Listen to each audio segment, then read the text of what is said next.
Next, this word aware, A-W-A-R-E, is very much connected with the Buddhist feeling for the transience of life. That everything is change and nothing at all can be held onto or possessed. This feeling of transience is at the root of the philosophy of poverty that exists in Buddhism, and has a curious difference in it from the Christian philosophy of poverty, as, say, explained by St. Francis of Assisi. It's cognate to it, it's like it, but a little subtle difference. Somehow one feels in the Christian emphasis on poverty that poverty contrasts with richness as good to evil. In other words, poverty is unpleasant, but it's something you ought to share with the poor who live unpleasant lives.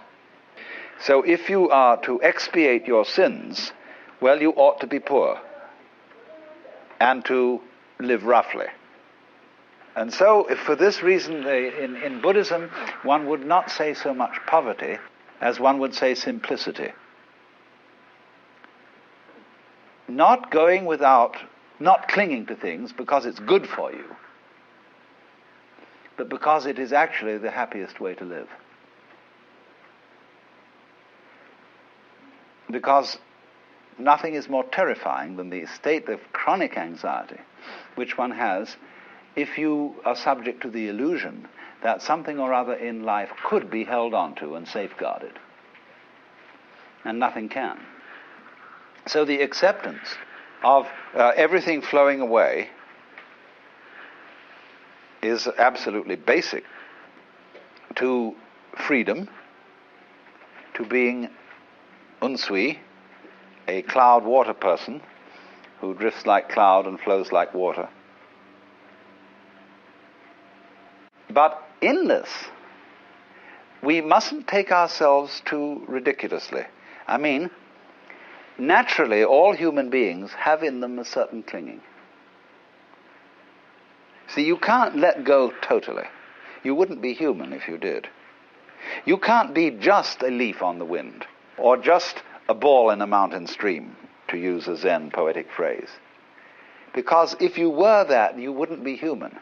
Just as I pointed out that a person with no emotions, who has completely controlled his emotions, is a stone Buddha, so a person who would be completely let go would also be some kind of an inanimate object. So Zen very definitely emphasizes being human,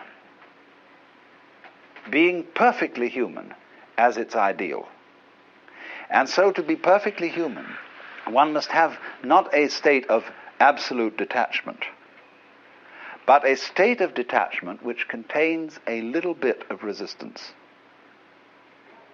a certain clinging still. They say in India of a Jivan Mukta, a man who is liberated in this world, that he has to cultivate a few mild bad habits in order to stay in the body. Because if he were absolutely perfect, he would disappear from manifestation. And so the yogi, great yogi, maybe he smokes a cigarette or has a bad temper occasionally, something that keeps him human. And that little thing is very important. See, it's like the salt in a stew. It grounds him. Well, this is another way of saying that even a very great sage, a great Buddha, will have in him a touch of regret that life is fleeting. Because if he doesn't have that touch of regret, he's not human, and he is incapable of compassion towards people who regret very much that life is fleeting. So the mood aware is that touch of regret,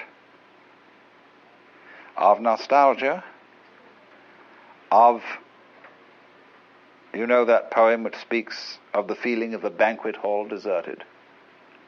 Here it is, there's been a great banquet, and it's all the guests have gone home, and there are empty glasses and dirty plates and crushed napkins and all sorts of things all over, And somehow the echo of voices and merriment is still there. And so this mood, aware, comes up. So even a very great person should feel that, because the price otherwise is not to be human. So for this reason, Buddhist and Taoist poetry is not unemotional. It's not dehumanized, and so somehow speaks very much to us as people, and does not have in it the feeling that we ought instead to turn into saints or supermen. That's the humane thing about this philosophy of life. The next word, the special term, is furyu.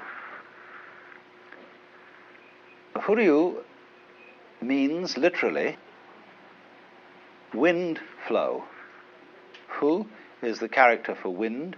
Ryu means flowing. And the dictionaries translate it elegance, and this won't do. Furyu, first of all, you must remember that the word wind is used in Chinese and Japanese alike to indicate atmosphere. The atmosphere of a place. So when a person has, say, a certain school of poetry or philosophy, it's called the family wind. That means the atmosphere, the slant, the attitude of this particular school. So that meaning of wind, atmosphere, comes into the expression furyu. And furyu is like this. Here is a man fishing. And he's sitting in the evening, in the twilight, on the edge of a river with his fishing rod in a lonely little boat tied up by the bank. Now, if this man is fishing with his mind intent simply on catching fish, this is not furyu. But if he's also digging the atmosphere, it's furyu. To flow with the wind, you see, to dig the atmosphere. American offers the most beautiful possibilities of translation in our incomparable slang for some Oriental ideas. Furyu is to get with it, to flow with it. And not again, you see, in the sense of the merely passive leaf flowing on the wind. But furyu has in it, you see, a touch of self-consciousness, like that man fishing. Now, you would think if you studied Taoist philosophy that this would be very bad. Zhuangzi somewhere says that a comfortable belt is one that you don't feel, and you're unaware of it. That's not the most comfortable belt. Like comfortable shoes, would you be completely unconscious of comfortable shoes? No. Something better than comfortable shoes are shoes that you know are comfortable. So, in the same way, self-consciousness adds something to life. It's one thing to be happy and not know it. It's another thing to be happy and to know it. It's like one's voice in a shower room or bathtub has more resonance. And that's why temples and cathedrals and resonating boxes for guitars and drums and things are created, to give this little quality of echo. For all echo is a certain kind of feedback which enables you to reflect upon what you are doing and to know that you know. So one might say that ordinary people are Buddhas, but they don't know it. And the Buddha is one who knows he's a Buddha. Only, they don't let you settle for this comfortably and easily, because really to know is also defined as not to know. In the Upanishads, it is said that if you think that you know what Brahman is, you have yet some study to be done. For those who know Brahman do not know Brahman, and those who do not know Brahman really know. Now, all this paradoxical language is intended to keep you confused, so that you can't say, I've got it. So, but this position, you see, is not one-sided. There is something about being human, about being self-conscious, that is not a mistake of nature, not a completely evil fall into self-awareness. But self-awareness, although it creates all kinds of problems, because through self-awareness, the human being is in some sense a self-frustrating mechanism. He knows that he's going to die, and the price of being able to control the future is to know that in the long run you won't be able to, and worry about that. But also, with self-consciousness goes the possibility of resonance, of realization, of becoming enlightened, liberated, and knowing it, and therefore able to enjoy it. So, Furyu adds to the dimension of going with it something more than the mere passivity of going with, but knowing that you're going. But it does at the same time, it isn't entirely wrong that the dictionaries have translated it elegance. You could say Furyu is style. When we say somebody really has style. Now, but this designates a particular kind of style.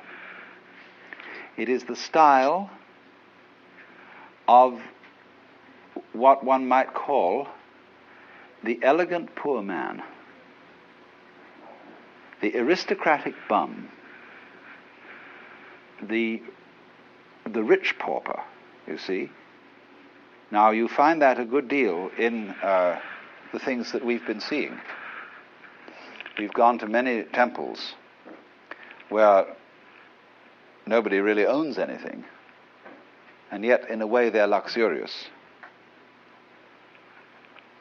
This is Furyu.